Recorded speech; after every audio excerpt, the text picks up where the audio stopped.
first instructional video for General Physics 1, and our first unit will be all about uncertainties and deviations in measurement. But before you start with our lesson, answer first the pre-assessment on the assessment sheets provided on you on your learning packet. We have first lesson on our first unit, and that is reporting measurement value. We have 4 objectives for this particular lesson. First, differentiate accuracy from precision. Second, use shorthand notation in reporting measurement uncertainties. Third, estimate uncertainty of a derived quantity from estimated values and uncertainties of directly measured quantities. And calculate the sum and difference of uncertainty of directly measured quantities. Now, let us begin by defining what is uncertainty. Do you have any idea of what is uncertainty? Or have you heard the word uncertain? Maybe you have heard that, and let us define this. The uncertainty is also called the error in physics, okay, because it indicates the maximum difference there is likely to be between the measured value and the true value. Okay?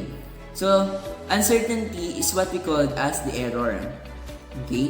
For example, there is an accepted value that you want to measure but you didn't get it. And there is uncertainty or there is error with that. Okay? For example, the measurement you want to get is 47 meters but you only get 44 meters. So there is an error or uncertainty that is derived from your measurement. And how do we classify those uncertainty? We have what we call the precision and accuracy. Okay. So contributions to uncertainty in measurement of physical quantities accrue from limitations in accuracy and limitations in precision inherent in all measurement process. Okay, so but what is the difference with the two? Precision refers to the degree which successive measurements agree with each other. Okay, for example, when you walk from the school to a near shop, you always count your steps and you always get a value of 15 steps. Okay, so that is a precise measurement because the steps that you always count or the steps that you always get is equivalent to 15, and that is a precise measurement. Now, what is an accuracy? Accuracy is the nearness of a measurement to its accepted value. Okay, let's say for example, the normal body temperature of a human is 37.0 degrees Celsius. Okay, but when you measure temperature on a thermometer, you get a value of 36.9 degrees Celsius, and that is near to a value that is accepted, which is 37.0 degrees Celsius. And that is only an accurate measurement because it is only near to the accepted value that should be get from the thermometer. Okay? Again, precision. The successive measurement agrees with each other, and then accuracy is the nearness of a measurement to an accepted value. I hope you understand that. Next, we often indicate the accuracy of a measurement value, that is, how close it is to be likely or how close it is likely to be the true value by writing the number, then the symbol plus minus, and a second number indicating the uncertainty of the measurement. Example, we have x as a variable for the first number, plus minus as the uncertainty symbol, and the second number indicating the uncertainty of the measurement. Okay, first an example. The length of the table is 2.51 plus minus 0.02 meters. What is the range of the true value or accuracy? Okay, so as said earlier, the reporting of measurement uncertainty is just like this. We have the first value, which is the derived quantity, 2.51. And then we have uncertainty symbol plus minus. Okay, what does it say? It says that there is a higher amount or a lower amount that is uncertain to its derived value. And what is that amount or value? It is 0.02. Okay, so what does it says? So it says that 2.51 may have a higher value of 0.02 meters or a lower value deducted from it, which is another 0.02 meters. So now we will indicate what is the range of true value or accuracy. So how do we get that? Okay, let us have the solution. We have 2.51 plus 0.02. We will get first the higher value of the range by adding the uncertainty 0.02 meters. So 2.51 plus 0.02, so it is get here or derived from here, we will get 2.53 meters. Okay? For confirmation, you may have a calculator and then type the values. And then we get the lower value by subtracting 0.02 from the base number 2.51. So 2.51 minus 0.02 is equal to 2.49. So likely the value exists between 2.49 and 2.53. And that is the uncertainty that we have. Okay? So now, how we will report this uncertainty? For the report of the uncertainty, we have 2.51 2 meters. So where these two came from? Okay? So this is the shorthand of the uncertainty that we have. We have uncertainty value of 0.02. To write it on a report of measurement uncertainty, we will just use the last value that is present on this derived uncertainty. So the last value that we have is 2. So that will be written inside a parenthesis, and that will be written after the base value 2.51. So our report will be 2.51 2 meters. So it indicates that 2 is the uncertainty, which is originally 0.02. Okay? Let us have another example. The diameter of a steel rod is given as 56 plus minus 0.02 millimeters. What is the range of true value? We have here 56 as the base number, an uncertainty of 0.02 millimeters. So we will do the first procedures that we did earlier. So the solution we will get first the higher value of the 56. So we will add 0.02 millimeters to 56, and that will be simply 56.02 millimeters. Now, we will get the lower value by subtracting 0.02 from the base number 56.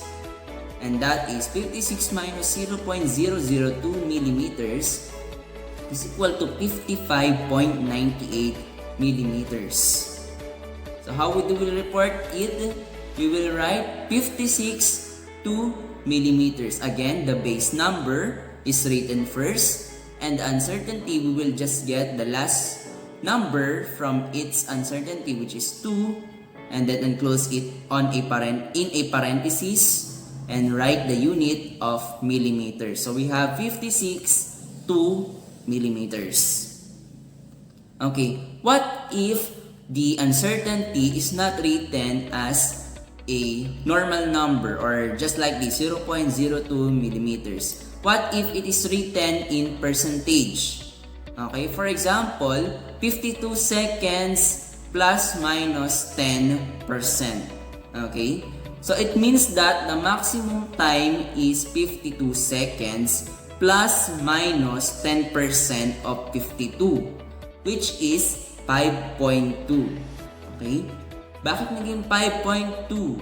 So you will just type 52 times 10 and then percent symbol in your calculator, or 52 times 0.0 or 0.1.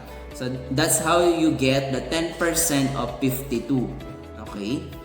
So again, ang given kasi is 52 seconds plus minus 10%. It is also written in your learning packet. So we have 52 seconds plus minus 10% of 52. So the 10% of 52, when we derive it, it is equal to 5.2. Okay. Now that we get the exact amount of uncertainty, and it is derived from the percentage of 52, 10% of 52, now what is the range of the true value? So let us have a solution. First, so we have already find the 10% of 52, which is 5.2. And now we will get the range of the uncertainty. We have 52 plus 5.2 seconds is equal to 57.2 seconds. And then we get the lower range. We will subtract it. So 52 minus 5.2 seconds is equal to 46.8 seconds. And there is a difference between reporting measurement value that is written on percentage. Okay, so the report will be just like this. We have 5.2 seconds over 52 seconds. Okay, so the uncertainty, which is 5.2, is written first in a parenthesis, and then you will write the base value 52 seconds over it. Okay, so you will put a bar line. So we have 52 seconds over 5.2 seconds over 52 seconds. So that will be our final report. Okay, next. Error propagation rules are clear when the derived quantity can be expressed as a sum, difference, quotient, or product of the other. Okay, now we will try if there are problems associated with calculating the sum or difference of uncertainties that can be get from a measurement. Okay, we have a solve problem number 1. Suppose the mass of the object 1 is x. Okay, let us use that as a variable, and is estimated to be 80 plus minus 1 gram, while the mass of object 2 is y. Okay, and estimated to be 65 plus minus 2 grams. How should the total mass z is equal to x plus y be reported? Okay, so let us trim down the question. Okay, it says here that we need to get the total mass of two objects that have both each uncertainties. Okay, so object 1, meron siyang uncertainty na 80 plus minus 1 gram. There is a 1 gram that is uncertain for that measurement. And for object 2, meron tayong 65 plus minus 2 grams. So paano natin i-report yung kanilang total mass, which is z is equal to x plus y? Okay, we have PE6 steps. Okay, so let us treat PE6 as just easy. Okay, it is not just difficult as you think. So we have given values. Object 1 or x is 80 plus minus 1 gram. And then object 2 y, which is 65 plus minus 2 grams. So that is our given values. So how do we solve for the total mass of two objects with uncertainties? So we have first, get the total mass of the given values. Okay? So, kunin muna daw natin yung total mass ng given values. When we say total mass, we will get the what? The sum of the two values. So we will get first their base number. We have 80 and 65, and then add them up to get the total mass of the given values. So we have total mass equal to mass of the object 1 plus mass of the object 2, and that is our object 1 is 80 and our object 2 is 65. So 80 plus 65 is equal to 145 grams. Okay, so we plus or we add 80 to 65, and that is equivalent to 145 grams. That is so easy. Okay, and that is for step 1 only. Let us proceed to second step. Get the higher mass of x and y by adding the uncertainty, then add the derived values. This will be your total higher mass. Okay, so let us deal first with the higher mass. Okay, so what we will do when we get the higher mass, we add the uncertainty to the base value. Okay, so the base value for the object 1 we have 80. For object 2 we have 65. So we will plus the uncertainty to them. So we have higher mass of x or object 1. We have mass of object 1 plus 1 grams. 1 gram, I should say. Okay? So 80 plus 1 is equal to 81 grams. Now for the higher mass of y or object 2, we have mass of object 2 plus 2 grams, since we have 65 plus 2.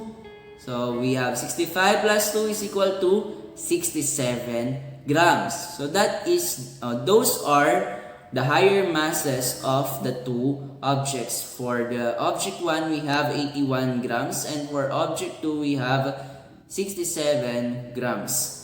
And we should get the total higher mass by adding the derived values. Okay, so sabi dyan nga, add the derived values. So this is your total higher mass. So we have total higher mass equal to higher mass of x, which is 81, plus higher mass of y, which is 67. When we add those two, we have 148 grams. So 81 plus 67, that is 148 grams, and that is our total higher mass.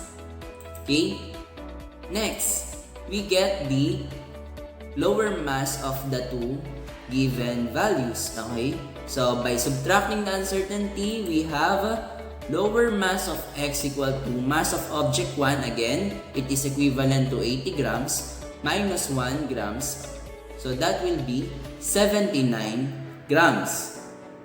For lower mass of b or object number 2 or y, I should say, we have 65 minus 2 grams, so we have 63 grams. And then just like what we did earlier, we get the total higher mass, we will also get the total lower mass, and that is total lower mass is equal to lower mass of x or object 1 minus lower mass of y, that is object 2. We have 79 minus 79 plus 63, we have 142 grams. Okay, again, total lower, ibig sabihin kinukuha natin yung kabuuang lower mass. So yung 79 plus 63, we have 142 grams. And then the fourth step, subtract the total mass from the total higher mass and total lower mass. The value that you will get is the new uncertainty. Okay? So that is total higher mass minus total mass. Yung nakuha natin kanina sa total higher mass is 148 grams. Ima-minus natin yon sa 145 grams, which is the total mass na nakuha natin kanina. So going back, tingnan natin kung tama yung ating mga values. Again, total mass natin ay 145 grams. Total higher mass is 148 grams. And then, total lower mass, we have 142 grams. So, gagamitin natin ngayon yon para sa ating next step. So, we have total higher mass minus total mass. which is 148 grams minus 145 grams, it is equal to 3 grams or positive 3 grams. Yan, hindi gagawin natin sa isa. Total lower mass minus total mass, we have 142, ito yon, minus 145 grams, so that is negative 3 grams. Okay? So now, we have our final report. Okay? The total mass should therefore be reported as 145, ito yung total mass, plus minus 3 grams. Saan natin nakuha yon? So step 4, ito yon, yung positive 3 and negative 3, pagkasamahin lang natin and reported as 1, we have 145 plus minus 3 grams. And that is how should we report our total mass. Okay? Now, what if we are asked to get the mass difference? Kanina kasi ang tinatanong sa atin is the total mass. How about mass difference? So, same process or same procedure yung gagamitin natin. Okay, so we have mass difference, kanina total mass. So, mass difference is equal to mass of object 1 minus mass of object 2. Again, ang object 1 natin, we have 80 grams. And in object 2, we have 65 grams. So, 80 minus 65, that is 15 grams. And that is our mass difference. Next, get the higher mass of x and y by adding the uncertainty, then subtract the derived values. This is your higher mass difference.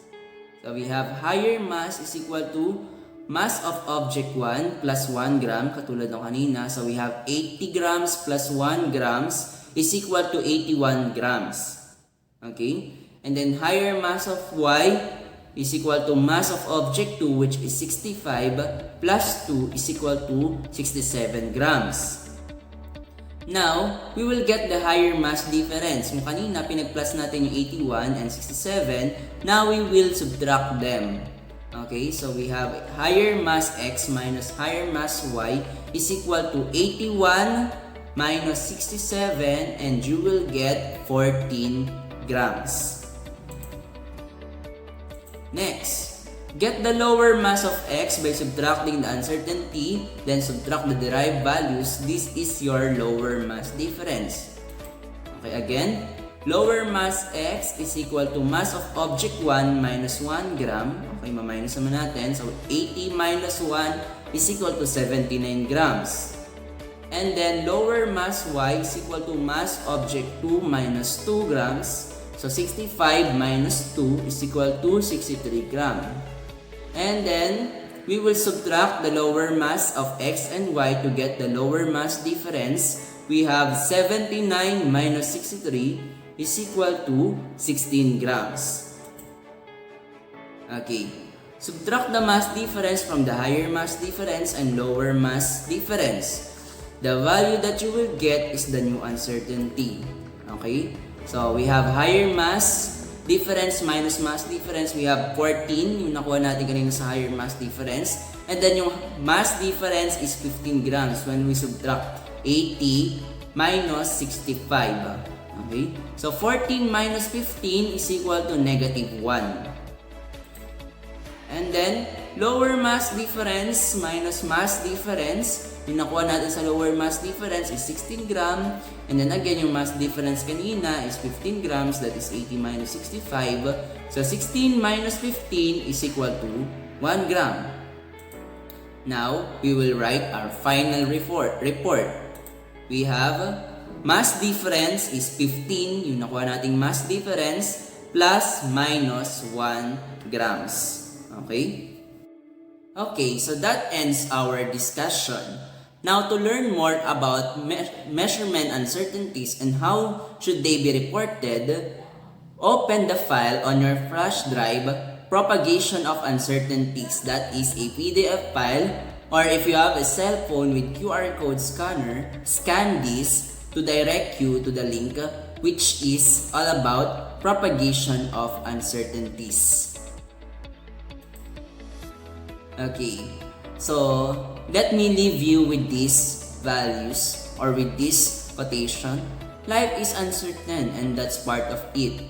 Moving to the unknown can be frightening. No matter how fast the world is changing, uncertainties never go away. Now that we are in the middle of a worldwide crisis, how should we deal with uncertainties brought by the COVID-19 pandemic?